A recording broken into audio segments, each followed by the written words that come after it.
our leader, the leader of Canada's official opposition, Mesdames et Messieurs, Canada's next Prime Minister, Andrew Scheer.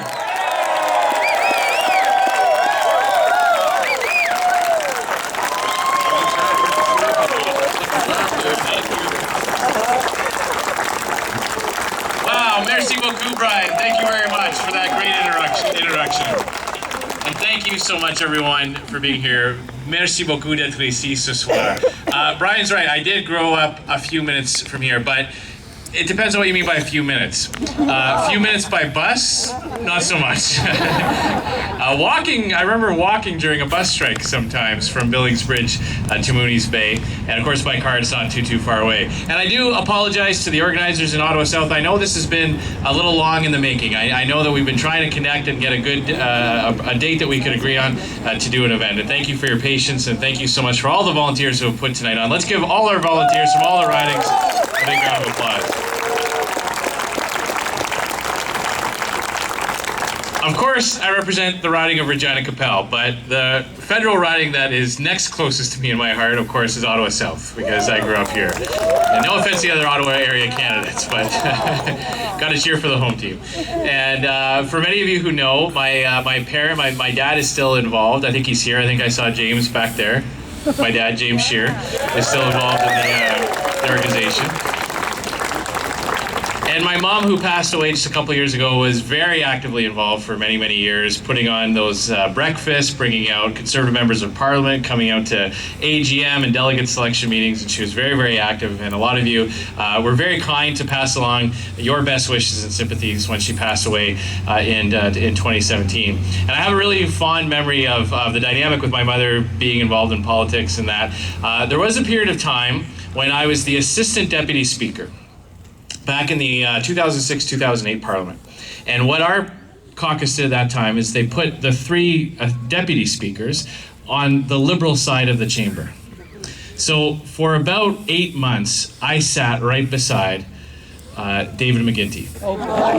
Yeah. And I made the comment one time about how I grew up in Ottawa South, and that my parents still live in that riding, and I still see them often. And he said, yes, I think I met your mother at an event, and he said to me, tell me honestly, what does your mother think about me? And I thought, how am I going to get out of this one? I'm one of the assistant deputy speakers. I'm supposed to be a little bit nonpartisan. So I said, David, she has the same opinion of you that she does about your brother Dalton. And at first he smiled, and then when the penny dropped, I think he understood. But it's through involvement at the grassroots level that I came up involved in this party, working so many years to get Conservatives elected for over the past little bit, and of course in my own riding in Saskatchewan after moving there after meeting my wonderful wife Jill when she was doing her electives at the University of Ottawa. So I've got the opportunity to travel all across this country, to live and grow up in Ottawa, move to Western Canada, and of course in this new position, traveling from coast to coast, in every region, dans tous les provinces. J'ai eu l'opportunité de parler avec les Canadiens dans chaque chemin de vie, dans chaque industrie, dans chaque coin de cet merveilleux pays. And there's been a big difference in the last couple of years. When I was first elected as leader of the party, I would get people stopping me at the airport or in restaurants, and if they were supporters, they'd give me a quiet thumbs up and wish me good luck. In the last 5 or 6 months, people stop me, they grab my arm, they dig in a little, and they say, Andrew, you just have to win the next election. We're counting on you.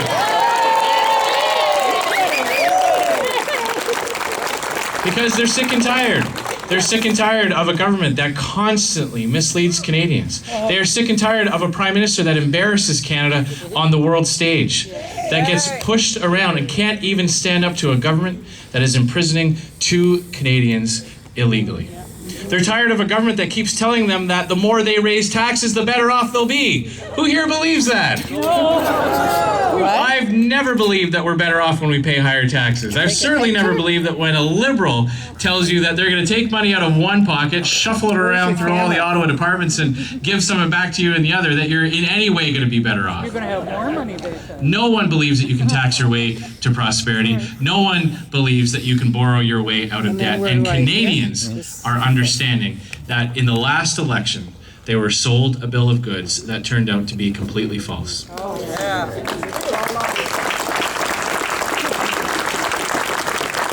On so many different issues, Justin Trudeau has turned out to be completely not as advertised. Remember, this was the year that the budget was supposed to be balanced. Sorry, that the budget was supposed to balance itself. This was the year that the Trans Mountain Pipeline was supposed to be operating. I just came from doing an interview where they asked me why I doubted Justin Trudeau's sincerity when it comes to building the Trans Mountain Pipeline. Oh, really? And I said, are you kidding me? Yeah, exactly. I doubt his sincerity because he hasn't done anything. Show me the pipeline. Where is it? He's gotten nothing built in his time in office. It used to be that in this country, the private sector built pipelines. Yes. It used to be in this country that investors from around the world had confidence that you could get big things built to the benefit of all Canadians, that you can get nation-building projects up off the ground. And now we see, under this Liberal government, under Justin Trudeau, the only way you can get these things built is if the government buys it first with your tax dollars. And even then, there's no plan to get it built. Conservatives have a positive vision for this country, of being energy independent, of not being reliant on foreign oil coming into our markets.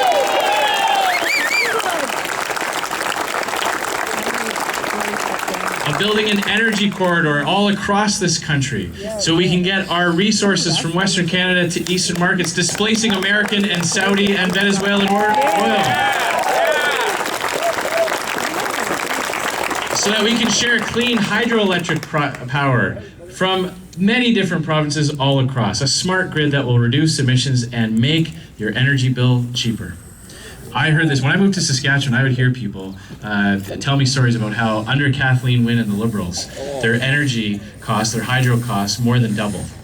And at first I didn't believe them. I'd say, come on, it couldn't have doubled. I mean, no government in the world would actually double your hydro costs in a short period of time. Holy smokes. I started getting texts and screenshots of power bills. I've met people in every region of this province who have suffered so much under the disastrous policies of Kathleen Wynne and Dalton McGuinty. And they realize that these same exact people are now trying to do to Canada what those Liberals in Ontario did to the people of this province. And we have a wonderful opportunity in the next election to limit the damage, to stop Justin Trudeau from being able to do for another 4 years federally what Kathleen Wynne and the Liberals did here in Ontario. And I know that the people of this province don't want that to happen.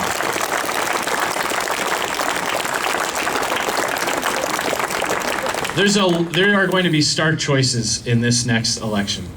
Canadians are going to have a choice between Liberals and Conservatives. And a lot of people ask me, what does that mean? What does it fundamentally mean to be a Conservative and not a Liberal, and vice versa? How can you best explain the difference between the thought process, the approach to government?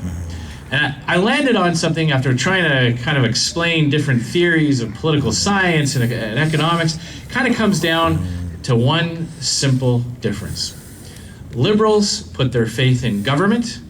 Conservatives put our faith in people. We trust people to make their choices, to live their lives the way they want to. We trust parents to raise their children. We trust communities to tackle problems together. We don't believe that the government does very much very well. But what it can do is it can leverage the power of people, of volunteers, of community groups, of individuals, of moms and dads, to do what they do best and solve the challenges that we all face together. That's the best way I can describe the difference between a Liberal and a Conservative. And when it comes to the economy, we believe that $1 left in the pockets of a taxpayer is always better spent than by the government official who comes and takes it out and claims to spend it on the rehab. So that's our vision for this country. Limited government, but unlimited potential. Prosperity that benefits everyone. The realization that you don't need to drag other people down in order to lift those that need help up. A government that represents Canada proudly on the world stage, that speaks up in defense of our allies, and that condemns strongly those that abuse human rights and fight against our own interests.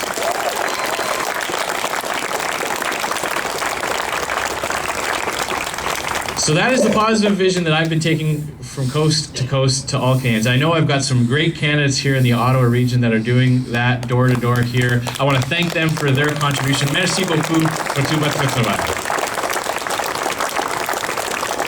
And I'm so thrilled to see so many of you here tonight. I used to come here when I was a kid. I know my parents brought me here for some picnics and some other events. It's so wonderful to be back here in this capacity and see such a big crowd here tonight, because it's going to take all of you. We don't have what the Liberals have. We don't have all the well-funded third-party groups that get foreign funding to influence elections. We don't have the same number of think tanks and academics who are constantly supporting Liberal policies and fighting against us. I don't know if you've noticed this, but we also don't always get the same break in the media. I don't know if you've...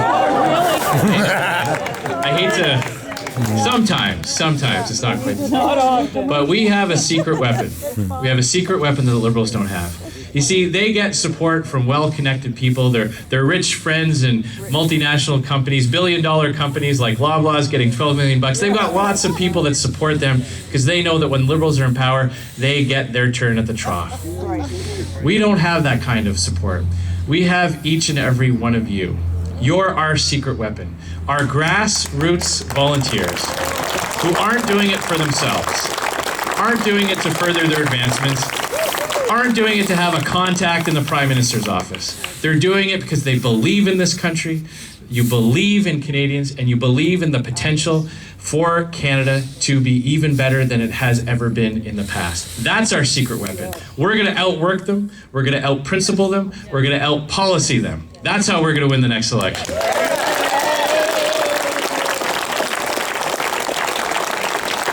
And a lot of people say, I don't know if you've heard this, I know our candidates might have heard this, a lot of people say sometimes that I smile too much. They wish I could lose it every once in a while. But it's hard not to smile when you're winning. It's hard not to smile when you've got great candidates coming out to represent the party. It's hard not to smile when the Conservative Party of Canada out-fundraises the Liberals 2-1, quarter after quarter. It's hard not to smile when we're winning by-elections that we haven't won in 20 years. That's why I'm always smiling, because we're always winning. And I can promise you this, all of us working together, and every